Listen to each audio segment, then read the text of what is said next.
Assalamualaikum teman-teman semua. Nah, berjumpa lagi dengan kita. Di video kali ini kita akan membahas materi tentang energi panas, energi listrik, dan energi bunyi. Baiklah, materi yang pertama yaitu sumber energi panas. Energi panas adalah bentuk energi yang terbentuk dari dalam kerak bumi.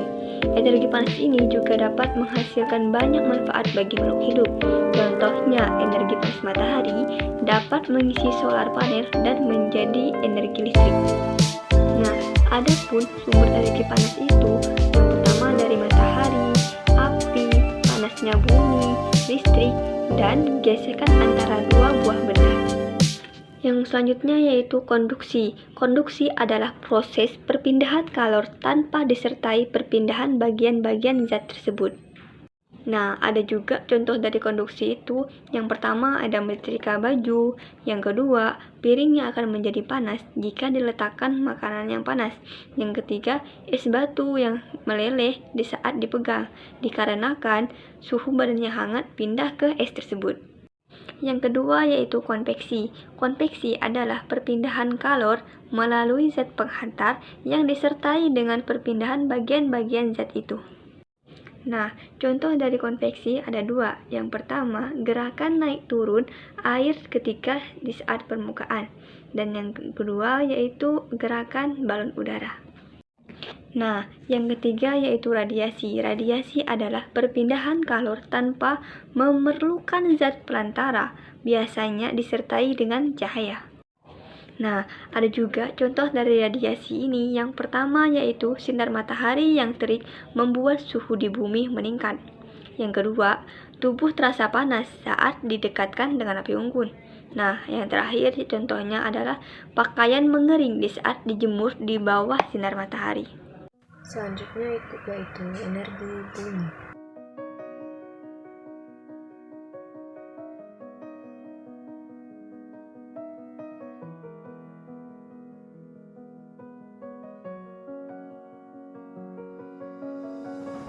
Apakah kalian tahu bunyi berasal dari benda yang bergetar?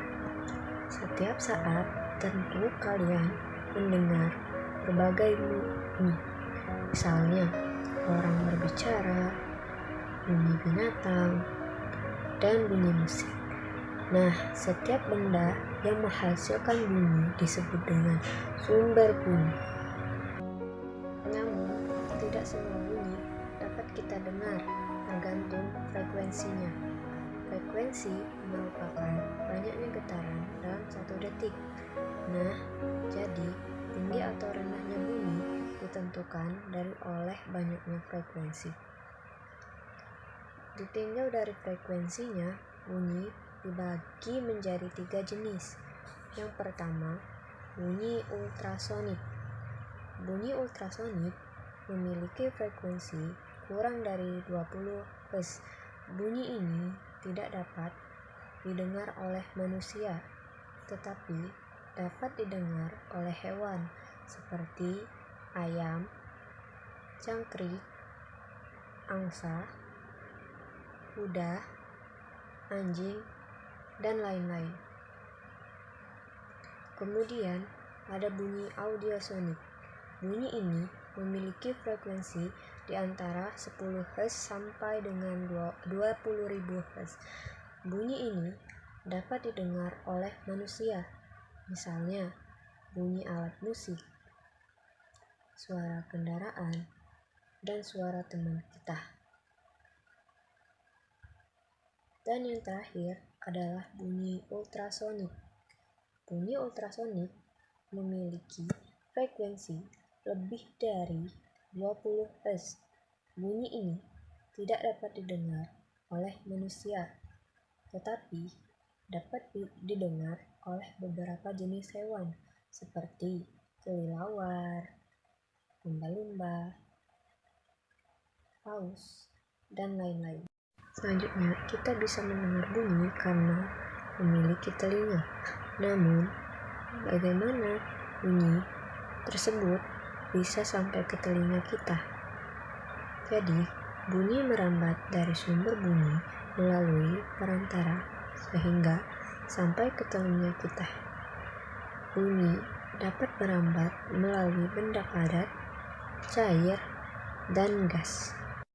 Bunyi tidak dapat merambat pada ruang yang hampa, ruang yang tidak memiliki zat perantara, seperti luar angkasa.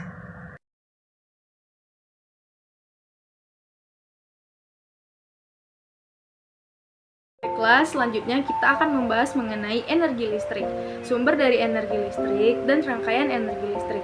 Nah, sumber energi listrik yang pertama yaitu generator. Generator merupakan sumber energi listrik berukuran besar. Di dalam generator terdapat turbin yang berputar menghasilkan energi gerak menjadi energi listrik. Selanjutnya, baterai.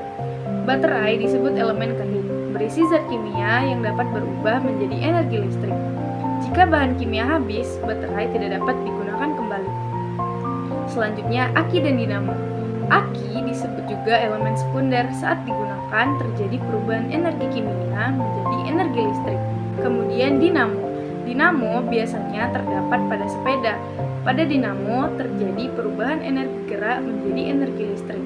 Selanjutnya, matahari, angin, dan air. Panas matahari digunakan untuk energi listrik.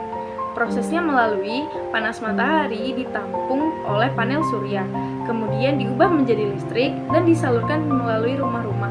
Selanjutnya, angin atau pembangkit listrik tenaga bayu. Prosesnya, angin kencang, kemudian menggerakkan kincir angin. Dari proses tersebut menghasilkan energi kinetik atau memutar generator dan menghasilkan listrik. Kemudian listrik disalurkan ke rumah-rumah. Selanjutnya, air.